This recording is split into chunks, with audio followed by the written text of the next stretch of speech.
Salam alaikum, bonjour à tous. Alors, je reviens dans cette vidéo par rapport aux deux vidéos d'hier. Et j'ai vu donc les commentaires. Et je vais très bien. Je sais exactement ce que je fais. Et je n'ai pas disjoncté, non. Mais je vous ai mis en fait face à tous vos responsabilités, pas forcément par rapport aux commentaires qui me sont envoyés, que j'ai réagi comme j'ai réagi. Je devais de toute façon me couper les cheveux. Et voilà, les ciseaux ne fonctionnaient pas comme je l'avais dit. J'ai pris un couteau. J'ai fait ça. Ça vous a paru très violent.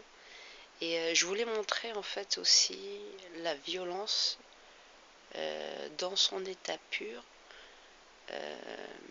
face à la réalité de ce que vous faites endurer à la femme musulmane, que vous soyez musulman ou non. Ça, c'est l'état psychologique violent et les agressions psychologiques violentes que vous faites à l'encontre des femmes musulmanes. Voilà, que vous soyez musulman ou non musulman. Et faut pouvoir les regarder en face, parce que c'est ça que vous faites vivre aux femmes musulmanes. Le dilemme de croire qu'elle n'est pas assez libre et qu'elle vous devrait des comptes.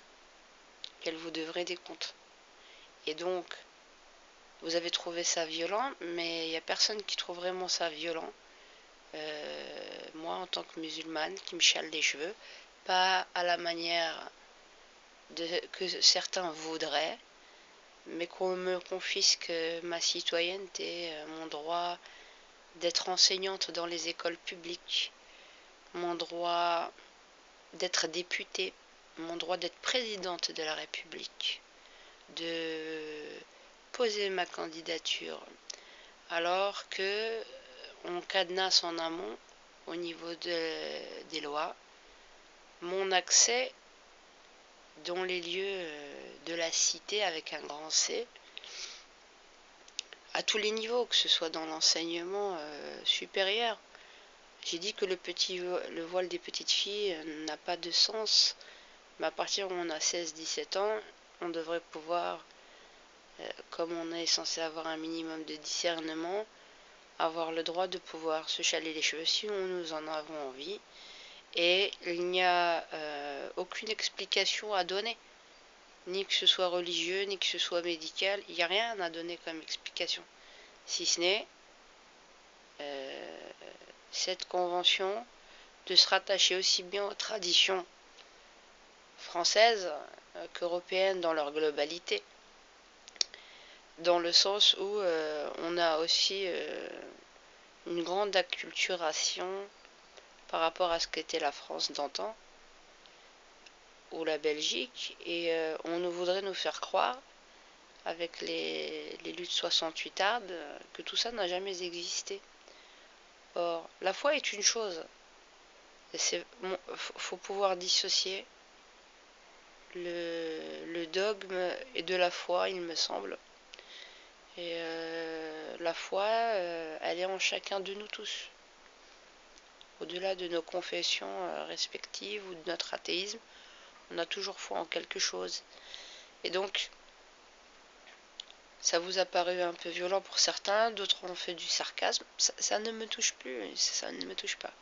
Mais je voulais vous renvoyer à la réalité et comment dire, oui, à votre responsabilité de la violence que vous véhiculez au quotidien par vos propos à l'encontre de la femme musulmane. Voilà.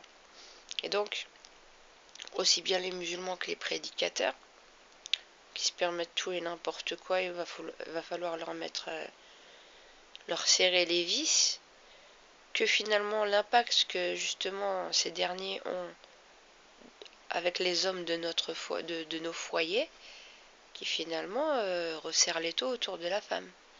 Que ceux qui viendraient prétexter qu'on voudrait islamiser la terre entière, alors que si nous voudrions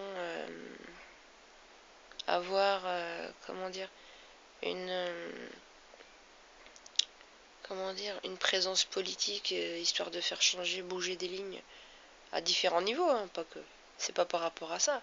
Mais toutes les questions sociétales qui nous incombent pour les futures générations, nos enfants, face à la pédophilie, face à plein de dangers, le consumérisme, face à plein de choses. On me confisque ma citoyenneté, on me confisque mon droit d'être député, on me confisque mon droit d'être présidente de la République ou ne serait-ce que de présenter ma candidature. Voilà. Et pour votre info, je compte présenter ma candidature. Ça oui. Ça c'est, on va défier le Parlement qui a fait sous De Gaulle 58 en 58 qui avait le droit il avait besoin que de 50 signatures d'élus hein, au sortir des guerres mondiales, des deux guerres mondiales. Et on s'est passé avec un système qui nous a tous arnaqués, où ils se sont permis de changer la loi en 62 pour la passer à 500 signatures d'élus.